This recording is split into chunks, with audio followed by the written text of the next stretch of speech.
Para quem não me conhece, sou o evangelista Paulo Rogério.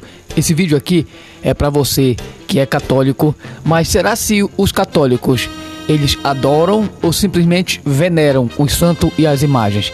Veneração e adoração não são a mesma coisa ou significam a mesma coisa? Vamos ver tudo isso e muito mais logo depois da vinheta.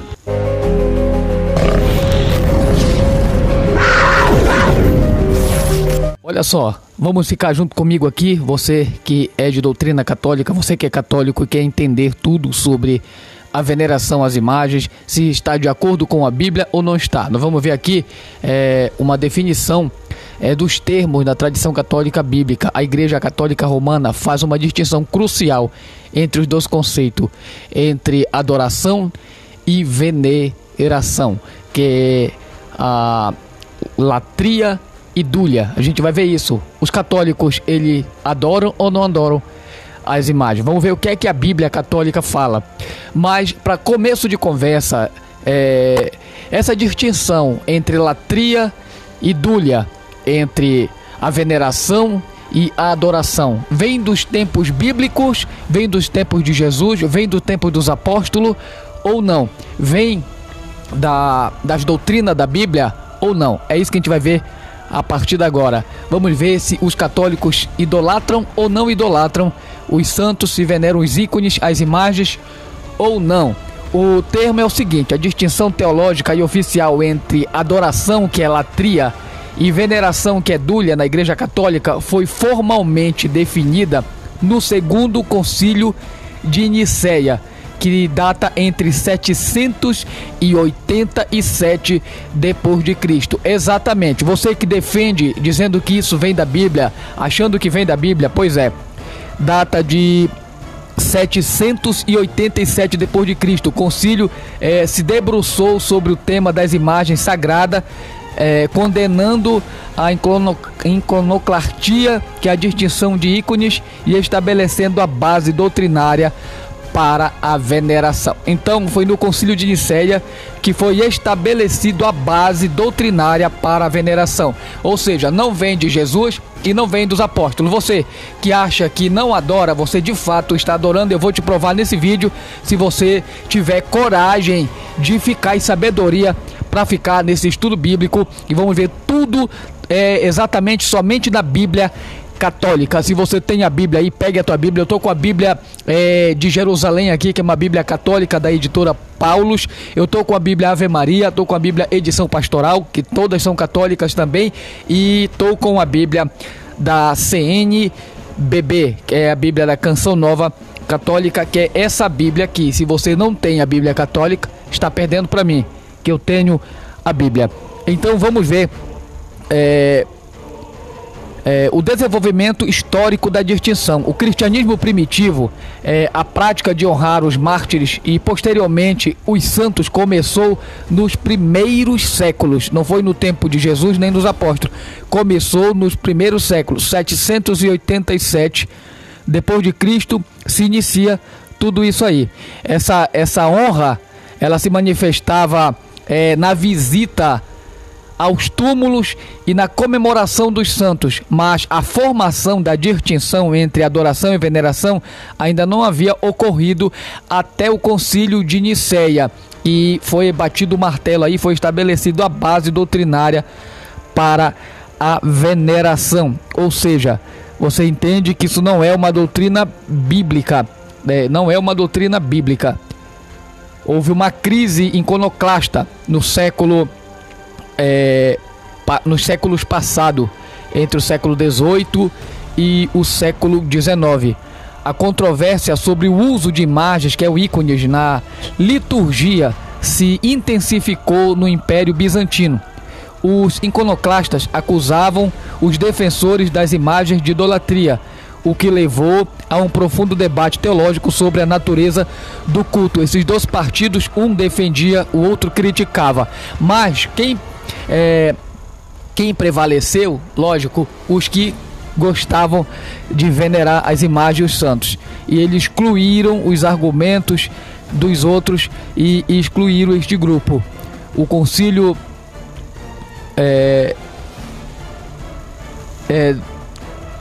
os iconoclastas acusavam os defensores das imagens de idolatria, o que levou a um profundo debate teológico sobre a natureza do culto. O Concílio de Nicéia II, que data de 787, que eu acabei de citar, depois de Cristo, convocado para resolver essa crise, o concílio estabeleceu a diferença entre adoração, que é latria. Quem foi que criou isso aí? Foi o Concílio de Nicéia, o segundo Concílio de Nicéia, reforçando antes da gente entrar no estudo. O Concílio de Nicéia. O último vídeo que eu fiz, alguns irmãos católicos mandaram eu estudar, estou estudando. E eu estou trazendo agora aqui o contexto histórico da origem dessa doutrina. Você que acha que é da Bíblia, que vem de Jesus, ou que vem dos apóstolos, está muito enganado. Olha só, o segundo concílio de Nicéia, de 787 d.C., convocado para resolver essa crise, o concílio estabeleceu a diferença entre adoração, que é a latria, que é o culto reservado exclusivamente a Deus, que é o Criador e Salvador, e também estabeleceram o segundo ponto, que é a veneração, que é a dúlia, a qual ele diz que é a honra e o respeito oferecido a Maria, aos anjos e aos santos. A veneração, diferentemente da adoração, não se dirige à imagem em si, mas à pessoa que ela representa, e é imitada por sua santidade. O problema dessa pessoa que ela representa aqui é que está a quebra do mandamento: não farás para ti. E é isso que a gente vai ver a partir de agora. Redobre a sua atenção, vamos trazer uma introdução definindo os termos na tradição católica e bíblica. A Igreja Católica Romana faz uma distinção crucial entre os conceitos, como já deu para você entender. A latria é o primeiro, é adoração. O culto à adoração absoluto, restrito, devido somente a Deus, ou seja, a Trindade, Pai, Filho e Espírito Santo. E o segundo ponto, como eu acabei de citar, é a dúlia, a veneração, que eles dizem que se trata do primeiro ponto diretamente a Deus. Do segundo ponto, abrir uma exceção no concílio, no segundo concílio de Nicéia, como a gente acabou de ver aqui, para criar esta outra performance aqui, que é a dúlia, que é a veneração, honra, respeito e veneração prestado aos santos, seres humanos falecidos que estão no céu, como amigos de Deus e modelos de vida cristã. Uma forma especial de dúlia, chamada hiperdúlia, reservada exclusivamente à Virgem Maria. Quer dizer, a hiperdúlia é para a Virgem Maria e seu papel único na história da salvação. Mas será se isso não quebra os princípios doutrinários da Bíblia? Vamos ver, é isso que a gente vai ver a partir de agora, e eu vou te provar que você realmente é um idólatra, queira assumir ou não, porque a partir do ponto de Nicéia de 787 já dá para entender que isto não é uma doutrina bíblica, é algo estabelecido muito depois, 787 anos depois. Quer dizer, não fundamentaram as coisas na Bíblia, mas em concílios com base nas decisões dos homens. É tradição na Igreja Católica. A tese central da Igreja Católica é que a veneração, que é a dúlia, é qualitativamente diferente da adoração, que é a latria. O objetivo deste estudo é examinar se essa distinção é coerente com a revelação bíblica, tanto no Antigo quanto no Novo Testamento. E se na prática a veneração de santos e imagens não constitui, de fato, uma transgressão do primeiro mandamento, que diz: não terás outros deuses diante de mim, não farás para ti imagem esculpida, não te prostrarás diante delas e não lhes prestarás culto. Olha, está lá em Êxodo 20, verso 3 e 5, na edição pastoral da Bíblia Católica, que é uma Bíblia de capa azul, a edição pastoral da editora Paulus. A primeira parte é a seguinte, que eu trago. Olha só, primeira parte, traz o tema: a crítica da idolatria no livro de sabedoria. Você pode ler o livro de sabedoria, você vai ver o que é idolatria. Não é os concílios que definem o que é idolatria, é a Bíblia que define o que é idolatria. Você pode ter zelo pela tradição dos concílios, pelas decisões dos concílios, mas se você não tiver zelo pelo que a palavra diz, então você está pisando na verdade, porque é a palavra de Deus que define o que é e o que não é. Olha só, a crítica da idolatria no livro de sabedoria. O livro de sabedoria é considerado deuterocanônico e presente nas Bíblias católicas, citada, oferece a crítica mais contundente e elaborada da idolatria em todo o Antigo Testamento. Os capítulos 13, 14 e 15 são fundamentais para esta análise. O capítulo 13 traz a confusão entre a criatura e o Criador. O texto condena aqueles que, a partir da beleza das criaturas, não conseguiram chegar ao conhecimento do Criador. Sabedoria 13, versículo 1 e 9, na Bíblia da edição católica Ave Maria, diz assim: sim, naturalmente, vãos são todos os homens que ignoram a Deus e não foram capazes de conhecer aquele que é, partindo das coisas boas que estão sobre os seus olhos, e não reconhecem o artifício, prestando atenção às suas obras, se ficaram maravilhados com a sua potência e atividade. Compreendam a partir delas, quanto mais poderoso é aquele que as formou, mas ainda assim não merecem desculpa, porque se chegam a adquirir tanta ciência a ponto de poderem perscrutar o curso dos séculos, como não descobriram mais facilmente o Senhor de todas as coisas? Olha só, a exegese que eu trago é a seguinte: análise exegética. Redobre a sua atenção aí. O erro fundamental não é apreciar a criação, mas parar na criação, atribuindo a ela a honra e o assombro que pertencem exclusivamente ao Deus Criador. O argumento é que a grandeza de uma obra aponta para a grandeza ainda maior do seu Criador. Honrar a obra de maneira absoluta é uma falácia lógica e teológica entre os católicos. O ponto 14, o capítulo 14, na Bíblia Católica de Sabedoria, diz assim: a origem e as consequências da idolatria. Este capítulo é devastador para a defesa das imagens de culto na Igreja Católica. Sabedoria, capítulo 14, versículo 12 e 21, na Bíblia da edição da CNBB, que é essa Bíblia que eu mostrei agora há pouco aqui, diz assim: o desejo de fazer ídolos foi a origem da devassidão. A sua invenção corrompeu a vida, pois um pai consumido pela dor prematura fez uma imagem do filho que lhe fora arrebatado tão cedo. E então começou a honrar como deuses o morto, que era um ser humano, e transmitiu aos seus cultos dos mistérios os ritos iniciáticos. Com o tempo, consolidou-se esse costume ímpio e foi observado como uma lei. Esses ídolos que não podem ver nem ouvir, pois são de pedra e de madeira, as pessoas pedem bênção sem se envergonharem nelas. E a gente percebe aqui que, de fato, existe uma forma de veneração e adoração. Sabedoria 14, verso 27 diz assim na Bíblia Católica da edição pastoral: o culto dos ídolos sem nome é o princípio e a causa e o fim de todo o mal. A exegese que eu trago, crítica numa análise, é a seguinte: primeiro, origem emocional, não divina. A idolatria nasce de uma necessidade humana dolorosa, a perda de um ente querido, não de uma revelação divina. Aqui a veneração um santo humano começa com a fabricação de sua imagem. O texto descreve esse processo como a origem da devassidão e a causa da corrupção da vida. Segundo, a imagem como canal do culto. O objeto ou a imagem se torna o ponto focal para honrar o morto. A prática católica de fazer imagem de santos falecidos e honrá-los espelha precisamente a sequência descrita aqui na própria Bíblia Católica. Terceiro, consolidação pela tradição. O texto observa que, com o tempo, uma prática ímpia se consolidou e foi observada como lei. Isso ecoa a objeção protestante de que a veneração de santos e imagens é uma tradição humana que se sobrepõe ao mandamento bíblico, está além do que a Bíblia diz, né? E a Bíblia, ela condena tal prática. A tradição católica, ela absorve. O capítulo ele contrasta a sorte de Deus e do idólatra.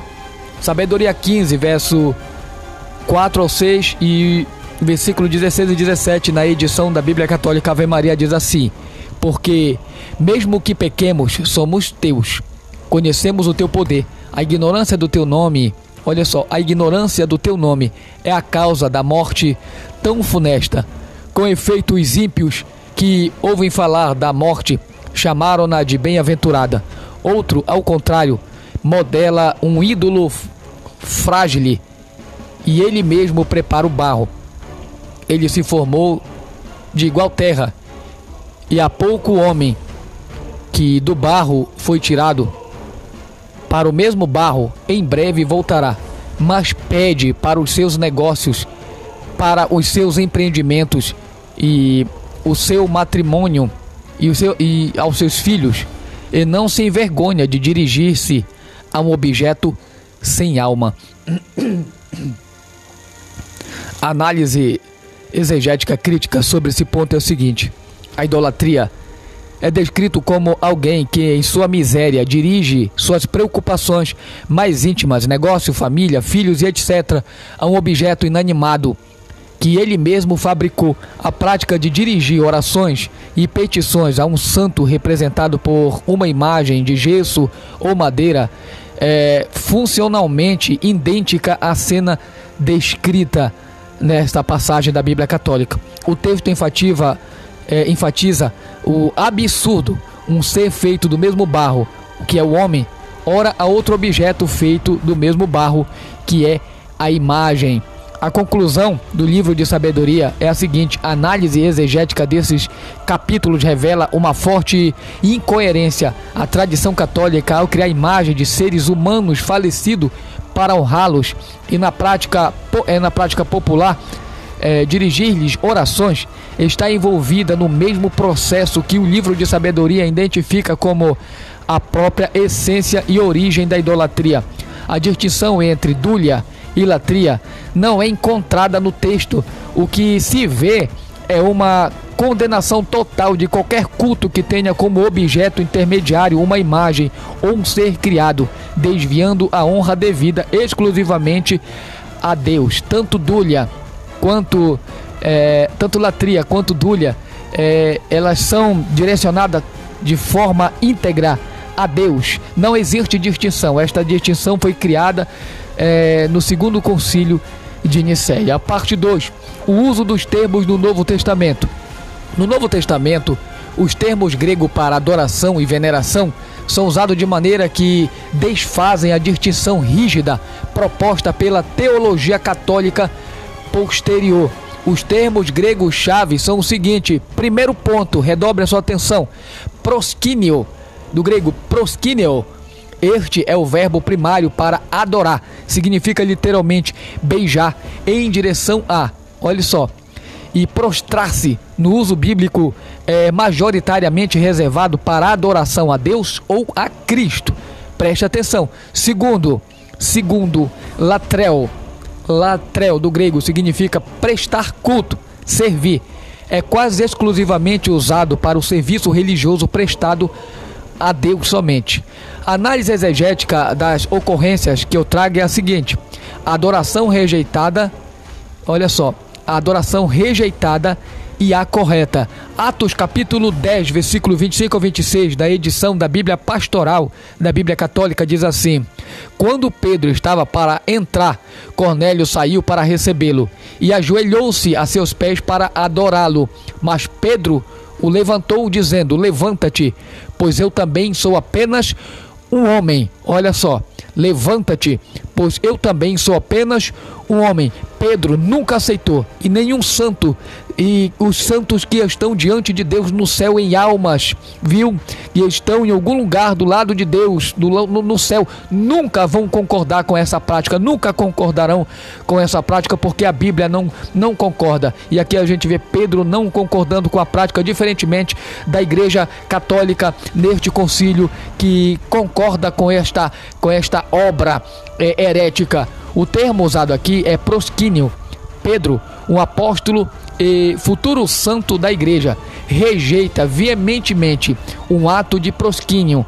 Ele não diz, isto é apenas dúlia. Ele não disse que seria dúlia. Pode continuar. Ele não disse isso é uma veneração. Ele entendeu que esse prostrar-se era uma adoração e ele rejeitou. Ele não disse pode continuar. Ele proíbe categoricamente, identificando-se como um mero homem, e meros homens não aceitam nem veneração nem adoração. Se a veneração que é dúlia é permitida a homens santos, por que Pedro não a aceitou aqui nessa passagem da Bíblia? Vamos ver, adoração exclusiva a Deus. Apocalipse capítulo 19, verso 10, na Bíblia da edição católica da CNBB, e em o capítulo 22, verso 8 e 9 da edição Ave Maria, trazem estes são os textos mais decisivos. Vamos ver eles agora, redobre a sua atenção aí, te convido a estudar a Bíblia comigo. Apocalipse 19, verso 10 diz assim: então eu me prostrei, olha só, então eu me prostrei, que vem da palavra grega proskineo, a seus pés para adorá-lo. Mas ele me disse, não faças isso, sou servo como tu, olha só, sou servo como tu e teus irmãos. Adora a Deus, que vem da palavra grega ton theon proskineson. Apocalipse capítulo 22, verso 8 e 9 diz assim: eu, João, fui quem ouviu e viu estas coisas, prostrei-me para adorar.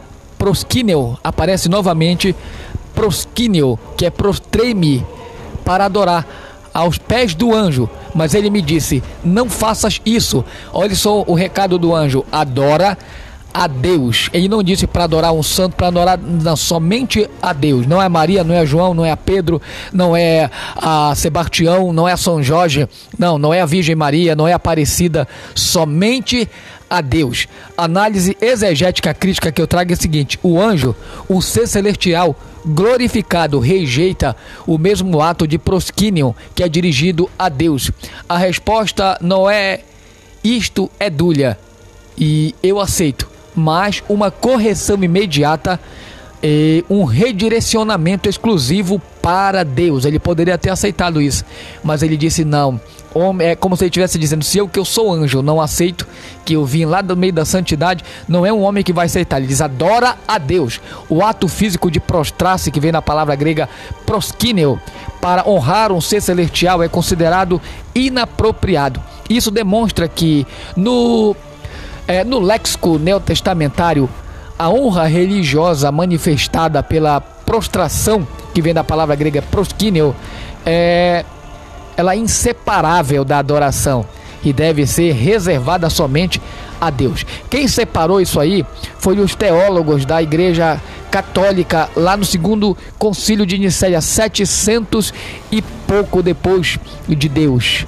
Então preste bem atenção, foi eles que fizeram isso. O ato físico de prostrar-se, proskinion, para honrar um ser celestial é considerado inapropriado. Isso demonstra que no léxico testamentário, neotestamentário, a honra religiosa manifestada pela prostração, que é o proskinion, é inseparável da adoração e deve ser reservada somente a Deus. A tentativa de separar a veneração como honra relativa da adoração como honra absoluta não se sustenta diante da reação do anjo. Então preste bem atenção, quem tomou essa iniciativa de trazer essa doutrina foi o concílio de Nicéia, o segundo concílio, em 787 depois de Cristo, quase 400 anos depois. Olha só, adoração a Jesus.